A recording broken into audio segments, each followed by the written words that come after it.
Hi, everyone. This is Dallin Worthen with the Charter School Connection podcast. Today's guest, I'm very excited to speak with. It's Mike Lally, Chief of Operations over at East Point Academy in South Carolina. But before we kind of dive into their school and their expertise and insights that he's going to be able to give us today, we'd like to thank our sponsors, Charter Connect, which helps boost enrollment for charter schools nationwide, and Enrollio, our new easy automated enrollment funnel.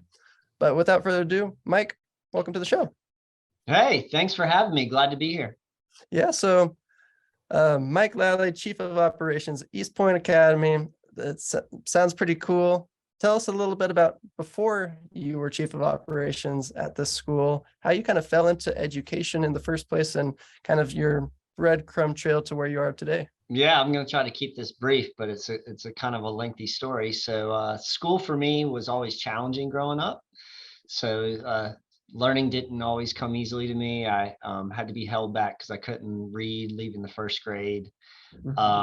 And luckily I was a gifted soccer player. And so I was on a full soccer scholarship to play college soccer in West Virginia. And that's where I kind of finally learned how I learn best. Was in college, and I went into college on academic probation, even from the start, because my scholarship was at risk, and they wanted to make sure I was successful. But being in that program was called the William James Center, which, if you know about William James, you understand why it's called that.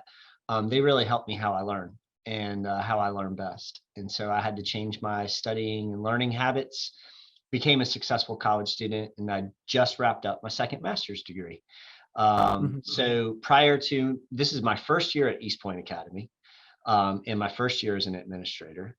And prior to that, I was an elementary PE teacher for 18 years here in South Carolina. Wow. So amazing career. I never thought I would leave the world of physical education.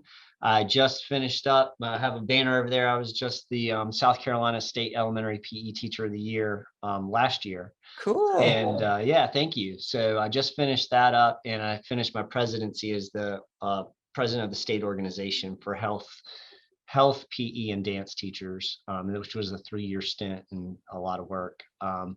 So I never thought I'd go into admin, and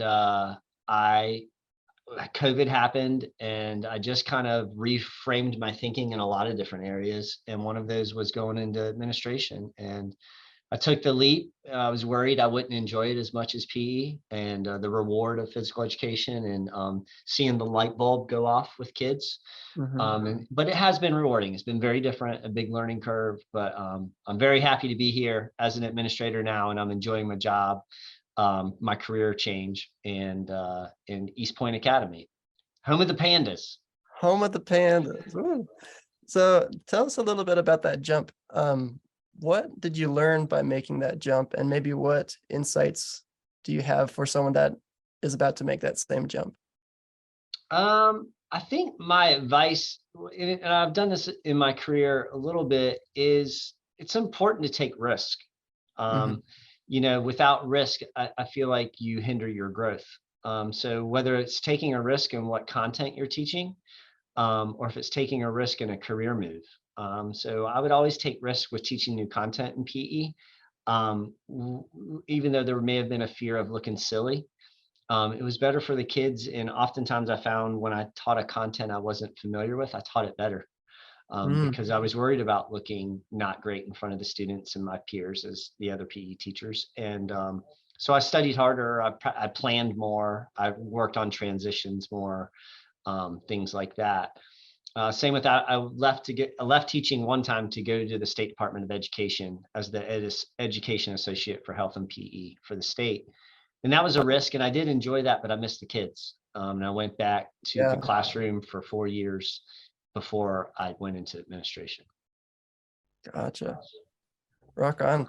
I like how you said that when it's something that you're not familiar with, you do give it a little bit more effort than what you would if you could just kind of do something on autopilot.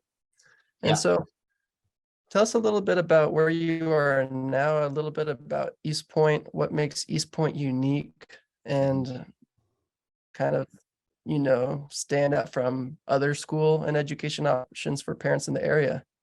Okay, yes. So I'm so glad we're doing this because this is my chance to brag on East Point. And I'm so happy that I'm here. And one of the schools I worked at for 13 years and East Point have a lot of similarities. And they're just very special places, and it's hard to put it into words. It's more of an experience. So my first teaching job was at a local elementary school, very high achieving school. I've been offered the job at two other local schools, and I'd gotten an interview at this other school. And immediately after I finished my interview and I had a tour of the building, I knew I wanted the job there. It just had a feeling about it. And it's hard to explain. A sense of calm in the hallways where there's established procedures and expectations, a common language throughout the building, whether it has to be life skills or things like that. But East Point has a very similar feeling. So there's a real sense of community here, and there's very high expectations, and students are held accountable for those high expectations. And of course, we also make sure every child finds success. We are a Mandarin immersion school. Oh, cool. Yeah, so our students get half of their instructional day in Mandarin. So they're in a classroom with an English teacher getting English, language arts, and social studies, and then the second half of the day, or vice versa, they have Mandarin, science, and math, all in Mandarin. Wow. So no English spoken. We are a 4K through 8th grade school with two campuses. So we have 4K through 5th grade on one campus and 6 through 8 on another campus. The 4Kers, if they enroll in 4K, are gradually eased into it. So a Mandarin teacher pushes into the classroom for 1 hour of the school day, but then starting in 5K in kindergarten, it's full immersion. So yeah, half the school day in Mandarin, which is, it's really cool. And that was new for me. In my job interview, I said, are we expected to learn Mandarin? And they said no, and they said it really quick, and I couldn't quite tell if they were joking, and so I had to clarify. I said, I want to make sure, are you being serious? And they're like, yeah, we tried, it's too hard. So I guess the human brain by the age of 13 really starts to lose its ability to form new language, which is ironic. In our country, we typically teach foreign language starting in high school. So Yeah, a little anyway. late. But yeah, it's a great school. We're super high achieving. If you compare our test scores with other high achieving elementary schools and middle schools in the state of South Carolina, we're right up there at the top. No, that's fantastic. And you kind of alluded to this, but why East Point instead of those other schools if those other schools were also awesome? That's a really great question. And it's kind of one of the little perks of being a charter school. So our head of school, his name is Mr. Hart, and it was his first year this year as our head of school. Our former head of school retired. Mr. Hart was in my position as chief of operations, and he stepped into the role as head of school. Well, it just so happened that his grandson was playing on the same basketball team as my stepson. And so we were at a basketball game last spring, and we got to talking, and he said, you mind handing me your resume? And so the next week I shot him off my resume, and he replied back, would you be willing to come in for an interview as assistant principal? And I said, sure, that'd be great. Well, I hadn't even finished my administration degree. It was in the process of getting my master's in educational leadership. And the beauty of the charter world is that you don't always have to be certified. There's 25% of the teachers that are allowed to be not certified. But with the expectation here at East Point that you are working towards certification. And so I wouldn't have been able to be hired for this school year at some of those other local schools because they want you to have your degree and pass your praxis to have your certificate first. But I learned a lot while I was going through grad school and starting here at the same time. I actually told Mr. Hart, I said, I think that's the best way to do it. Because there was times I was in like law and policy, my law and policy class, and we would have a situation at the middle school where I was like, hey, we're learning about this in class right now. This is amazing. I can put it into practice right now. But that's how I landed here. And that really gives me, I want to thank East Point because, ultimately they kind of took a risk on me, a guy with little experience, and I hadn't finished my degree. I knew I was confident that I could do the job with my years of experience and the different things I've done, the different hats I've worn before. But still, as a school, I could understand, hey, and ultimately, I didn't get offered the job as AP. He said, you interviewed so well and you did so well. We really want to bring you on as chief of operations. Cool. So yeah, so that's how I got here, and instead of one of the local traditional public district schools. That's fantastic. That's really cool. So as a chief of operations, could you tell us a little bit into, or kind of guide us through a day in the life of a chief of operations person and some of the challenges that you face and how at East Point you're overcoming them? Because I'm sure that there's other chief of operations or administrators that are listening to this podcast, and they might be going through something similar and kind of want to know your perspective and how you tackle those things. Sure. It's always an adventure every day. So it's kind of a joke around here that if anybody ever needs to see me about something, that I'm never in my office, then I'm always just kind of buzzing around, and that they have to walk quickly with me to ask a question. But in a day as the chief of operations at East Point, I'm doing anything from putting literally a hard hat on to go check out our building that we're having renovated at the middle school. And so I've been working with the Office of School Facilities, the OSF at the State Department, with getting a building renovated. So I've had to deal with mortgages, had to deal with contractors, builders, OSF themselves, and things like that. But I could go from that to I have to handle a discipline issue with a student. And then from handling a discipline issue with a student, I could be writing about our ESSER 2 funds and how we can apply it to paying the school psychologist. As I mentioned earlier, a lot of the things we do in the charter world are things that a district office would normally do in a traditional school district, but we have to do it ourselves. We do have a school district that we're a part of, but they don't really do things like a traditional school district, in that we don't have a financial office at the district office that does our finances. We don't have an HR office at the district office that does our human resources work. We do that all in-house. Wow. No, that's a lot of responsibility. And could you maybe just give us a little idea of the size of your school and the size of your administrative staff, so that we can kind of have a better concept of what this means in regards to what you're having to do?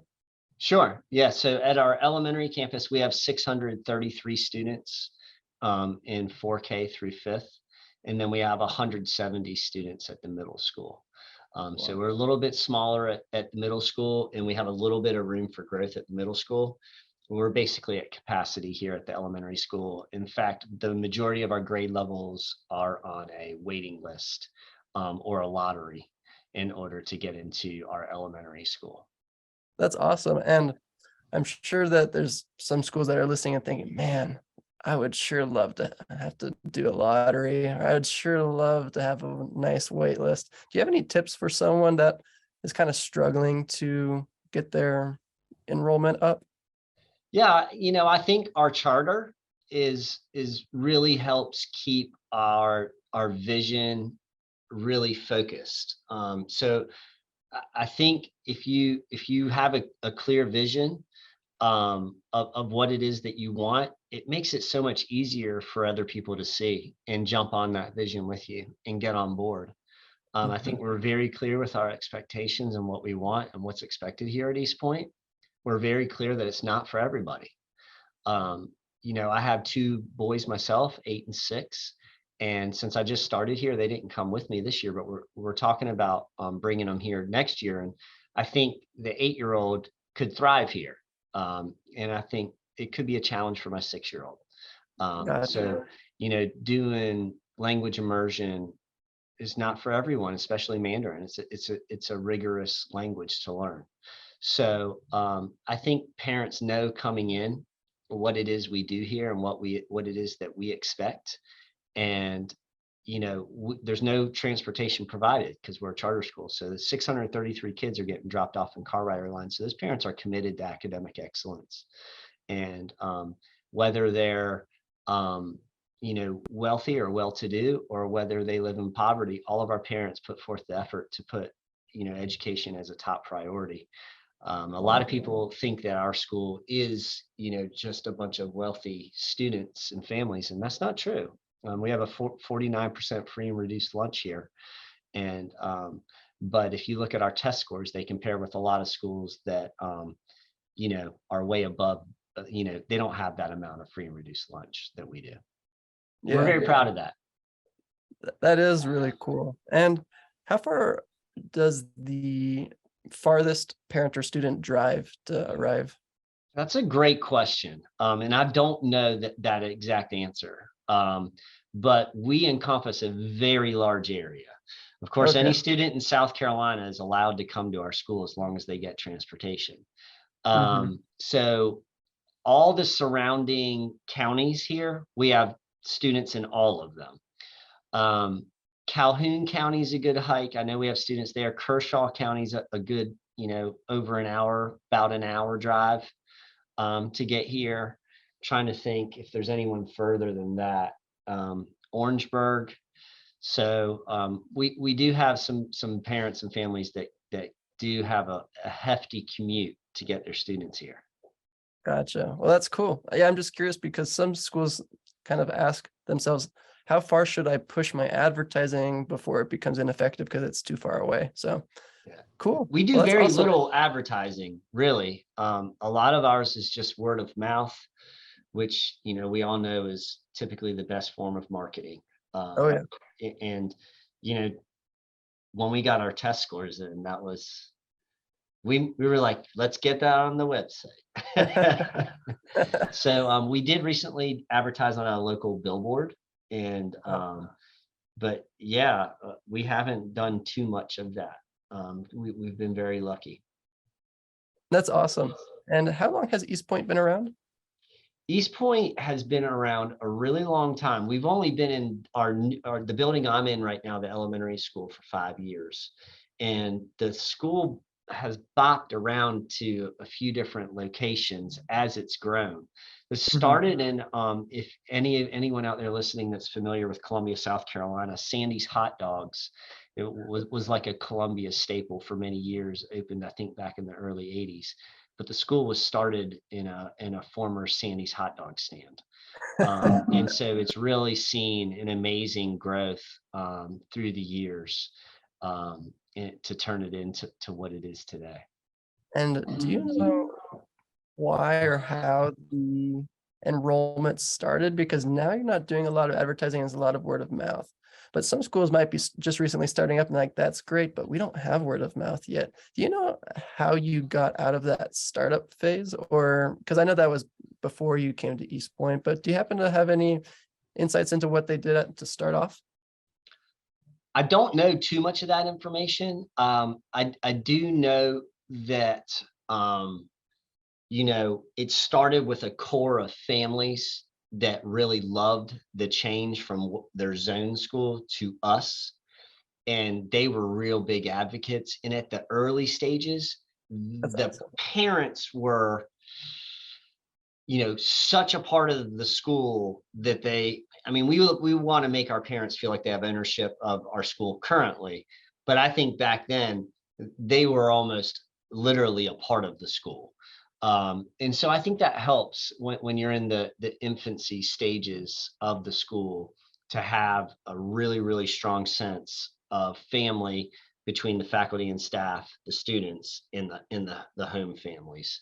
And then when you have that, I think it's naturally going to grow. If you create that loving, nurturing environment, and especially if you add in strong academics, it's kind of a no-brainer in this day and age. I think you're going to find success and grow naturally. And I also mentioned earlier, having that real clear vision, the fact that we're a Mandarin immersion school, there's no doubt about that when you come here.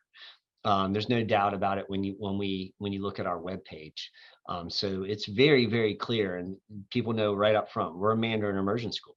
Yeah. We have very strong, high academic standards. We have very high expectations for behavior.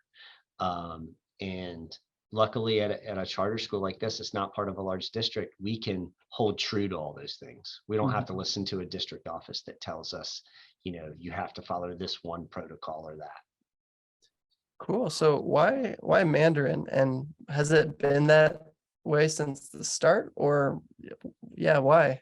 It has been like that from the start because, when you write your charter, you have to kind of pick who, write what you bring to the table. And so it has been a Mandarin immersion school right from the start. I'm not sure.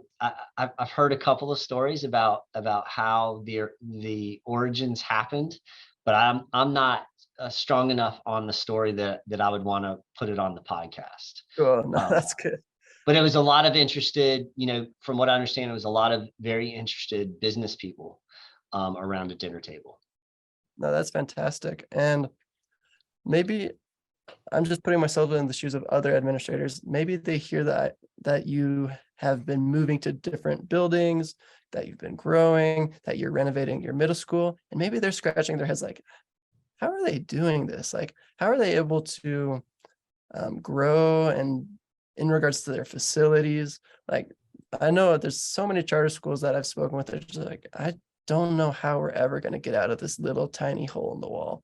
Do you have any tips for someone that maybe wants to be in a better, nicer building in 5-10 years from now? Yeah, well, so much of the charter world is, where you see charters succeed or fail, is money, finances. The Yeah. finances are such a huge part of the charter world. And unfortunately, I think you have a lot of a lot of people with good intentions that start charters and with an education background. And that's what they know and that's their passion, and that's great. But unfortunately, so much of the charter world is managing your funds and doing it in, at first in a frugal way, and then from there in a smart way. And I'll tell you, East Point Academy has been very blessed to have our head of school, Andrew Hart. He came on, I think, 5 years ago, and what he's done with the finances and how he's grown our finances and managed it has been extraordinary. Yeah. So, a lot of charters are, they're scraping down to the bottom of the barrel with their funds to make payroll. And we pride ourselves in what we have in excess. And he's just done an extraordinary job, and he's trying to teach me the ways of that, because I don't have a finance background. He also has his MBA, and he's a retired Marine that was in the business world. And so I'm trying to learn from him like a sponge, about all the finances, because the last thing I want to happen is for us to go from the great place that we are in today because of him. I want to take it from him and hopefully get us even further ahead. I think that's awesome. I have a friend that runs a very successful nonprofit organization that helps people. And I said, how in the world do you have a successful non-for-profit when everything is volunteer and budgets are skinny? And he just told me, I run it like a business. Like I run it like a business. I make sure that my people are paid well. I make sure that we have a steady source of income. And like he said, a lot of non-for-profits struggle because they run themselves like a non-profit, when it's like, if you run it like a business with that mentality, you can then bless with your mission later, but you've got to have like a firm foundation. And I feel like the same applies to charter schools. So Yeah. I really liked your insight. So tell us a little bit more about like making sure that you have that connection with parents and teachers and students and faculty. You mentioned that it started with parents and that they're still a big part of your community, and that word of mouth is kind of your big thing. You don't have to do a lot of advertising. How do you build that relationship and how do you maintain it? How do parents feel involved at East Point? I think communication is such a huge part of that. Making sure parents are informed. And for some families, that may mean electronic communication. And for other parents, it might be that they need to park their car and walk their kid in the mornings and actually be able to say good morning to you in person as they drop their kid at school. And we want to accommodate both of those.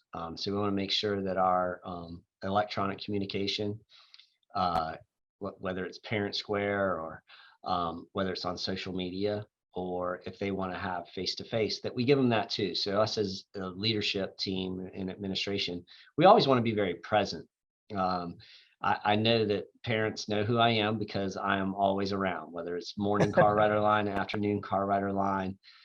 They see me at middle school campus, elementary campus. I'm all over the place. And I think just being very present helps with that.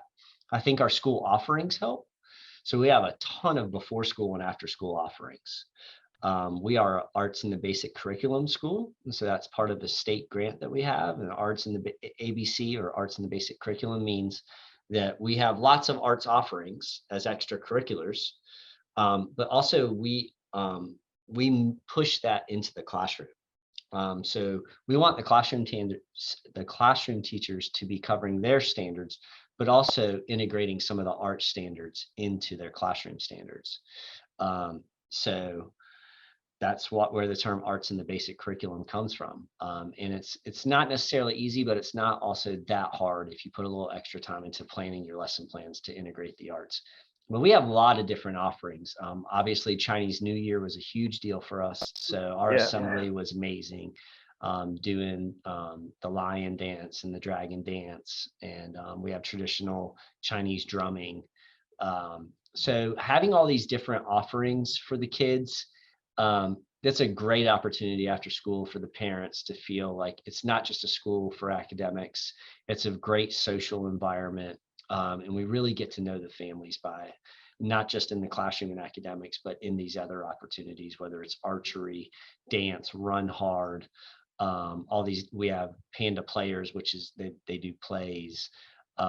We have just so many different offerings for them. That's really cool. I love that you mentioned all those offerings, but one thing that caught my attention the most was the carpool lane. I've interviewed, spoken with, helped hundreds of charter school administrators, a lot that are struggling, and they're like, we're in this cycle of never having enough. And then I've spoken with charter schools where they're just fine. They are feeling fulfilled. They feel like they're helping their students. They're in the why, not so much the how, because they've already figured all that out, and they're just rolling. And I'm like, what are you doing? Like, what's the secret? And each one that appears to be doing well with their enrollment and expresses that they have enough, they don't have a scarcity mindset.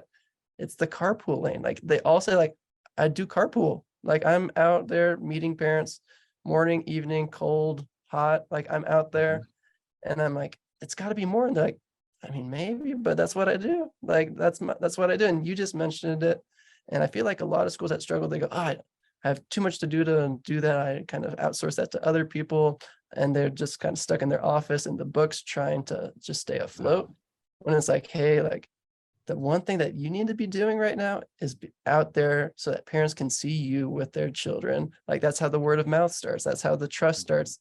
That's how they know your voice, they know your face, they know your wave. Like, let me tell you this, if I talk to Miss Smith in the car rider line every day for 93 days in a row, she knows who I am, and I pet her dog every day and tell her good morning and tell her good afternoon, or stay warm or stay dry, drive safe, whatever it is. When her student has an issue at school and I need to make a not so pleasant phone call, it's going to go a lot better. yeah. And you're going to get, more than likely, you're going to get that support at home that you're asking for. Whereas if they don't not who's Mr. Lally? What do you do? Yeah. It's not going to go as far. That you have to grab that as an opportunity. I mean, are there things that are piled up on my desk I need to get done? Yes, but that's an opportunity that morning Mhm. car rider line and afternoon car line, those are opportunities. Yeah, I love that. Fantastic. Well, um, Mr. Lally, is there anything else that you'd like to touch on? Any insights, stories, tips, tricks, books that you'd like to share before we wrap up? No, I would say I know our head of school would echo this, but we open our doors to any kind of visitors that would like to come check our school out or how we do things here. Whether it's anything from how we run our car line procedures and get 633 kids in here every morning and out of here every afternoon safely, or if it's how we run our curriculum, our schedule, or anything, you could reach me here at my school or on my email, and maybe you'll share that in the podcast. But yeah, you feel Well, free to reach out with any questions, or if we could put our brains together and come up try to solve a charter problem. I'd love to be on board with that too. But I thank you for your time. I open up the door to you too. Please come visit. We're an amazing school that I think anyone would be happy they came to visit. oh, thank you for the invite, and I might just take you up on it. Anyone in the South Carolina area, um, check out East Point Academy. If you're a parent, I invite you to go to their website. It's eastpointsc.org to learn more. Mike, thank you so much for your time. Absolutely. Take care.